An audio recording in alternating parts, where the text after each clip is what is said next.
Hello one and all, welcome back to Classics on a Shoestring. Today we're going to be doing some bits on the Subaru. I need to change the spark plugs and coil packs. On this one it's a 2.5 and it's got the individual coil packs like most of them on the end of each plug. So plugs need changing, so while I'm in there I'm going to replace the coil packs. Hopefully it won't be too hard. As most people are aware with the Subarus, the coil packs, I don't know if you'll be able to see it, the back one sits just down there where my hand is, can't really see it. The other one sits just at the front here. Obviously the other two sit on this side. Doing some research, this is meant to be the easier side to do once you removed your airbox and all that. Obviously I've got to remove my induction kit. Everyone recommends disconnect battery, take the battery out. Few people have told me you can do it with the engine as it is. Some people have told me you need to remove the two main engine mount bolts from underneath and then jack the engine up to make it easier. Don't know which way I'm going to go with it, but for now I'm going to crack on, get the battery out, remove the air induction kit and see how we go from there. These are the spark plugs that were recommended for the car.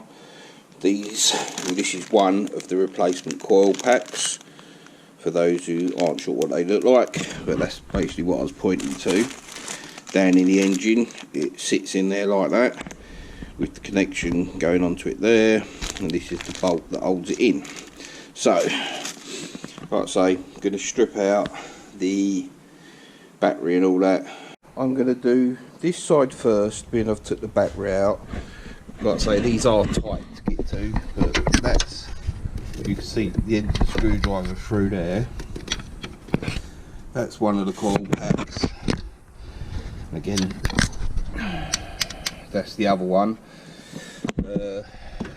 So you undo the bolts, pop the little wires off that are running to them first, tuck that up out of the way. I can't hold the camera, plus get my hands in there to do it all. So again, I'm going to have to just come backwards and forwards to show you my progress. Okay, got the first coil pack out. It's literally, it sits in like that. Undo the bolt, pull it out, spin it over so it's upside down, and then you can pull it out and extract it. Now I've got to get the spark plug out and then do the rest of them, so let's crack on. Okay, I can't get my hands in there to get the spark plugs and all that out, so I'm going to go for the option of removing the two engine mounts and lifting the engine. This is one of the engine mounts and there's one on the opposite side, so I'm going to remove these. I actually cracked it off. Alright, so I'm going to remove that, move down the other side and then get a piece of wood under the engine to lift the engine up. That's both coil packs out from the passenger side, both spark plugs out. I dread to imagine the last time these were changed. They look like they've been in there a while. So now stick the new plugs in and new coil packs and then crack on to the other side. Slight difference in old and new. That is one plug back in new, one coil pack back in new. Now I'm gonna do the front one, number 2 cylinder. I've done number 4, this is number 2.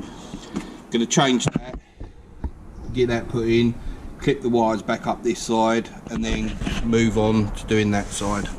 Right, I don't know if you can see, but two new coil packs. This side's done. I'm not putting any of the battery or that back in yet. I'm going to crack on and dismantle this side and swap these two out. Now I'm going to start this side. Obviously some people are going to have the original airbox, I don't. I have the induction kit. Pull that off the air mass flow sensor, pop your hoses. I've got to take that off unbolt this shield, remove this pipe, and then that should give me access to get in there. Again, the engine mount bolts are out, so I'm going to jack the engine up as best I can just to give me more room. I don't know how people manage to do it with the engine in situ the way it is without lifting it slightly. I've only got shovel hands and little fingers, so I can't get in there, but still, let's crack on with this side. Hopefully this side looks a bit easier. They look a little bit easier to access, but I've not jacked the engine up or anything yet. But like I say, there's a little bit more space this side because they sit, I think, slightly further forward. This is cylinder 1 and 3. So let's crack on. That's the 2 new plugs and coil packs put into this side. This one has a bracket to hold the oxygen sensor for the exhaust, so it makes it a little bit awkward, but this is a nightmare job. And as usual, we've got a cut, pay the price. Now I'm going to jack the car back up, put the engine bolts back in. Right, that's this side all put back together, everything's back on. Now I've got to do that side and we'll see if it starts. That is it. Engine mounts are bolted back in, everything is bolted and back how it should be. So let's see if it starts.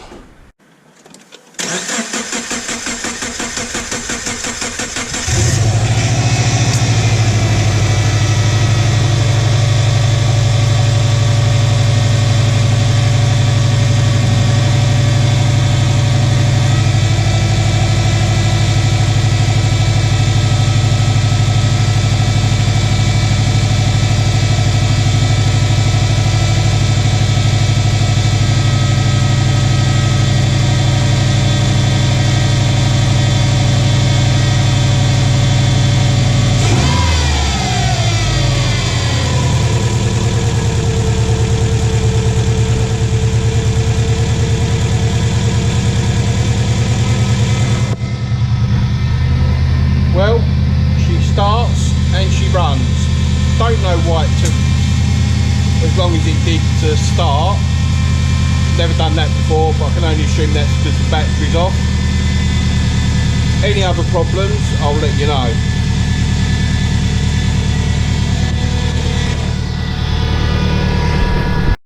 Right, that was a bugger of a job. Don't know how people say they can do it without lifting the engine slightly, but it's done now.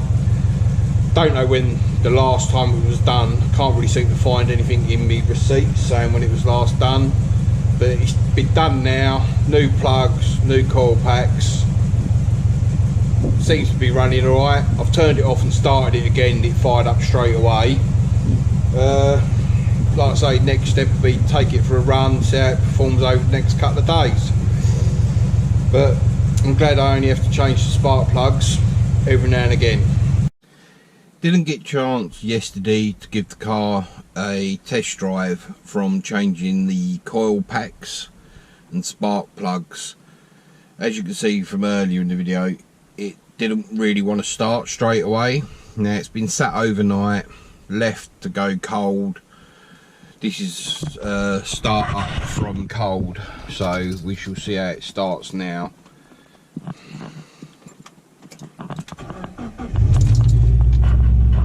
Hopefully you can hear that. Started up straight away, no problems. Let it warm up a little bit and then we go for a little drive, see how it performs. Okay, we've given the car a chance to warm up. Warmed up fine, didn't seem to be no issues. Obviously it's raining today, which is lovely. So it's not going to go mad, obviously. Abide the speed limits. Just want to see how it performs. I was having a slight misfire.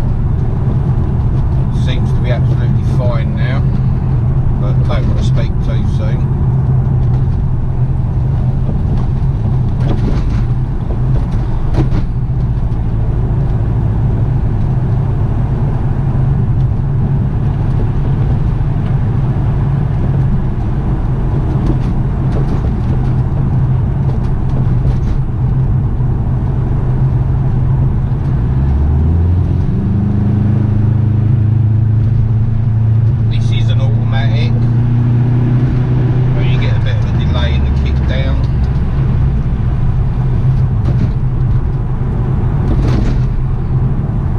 but no, seems to be driving okay, touch wood.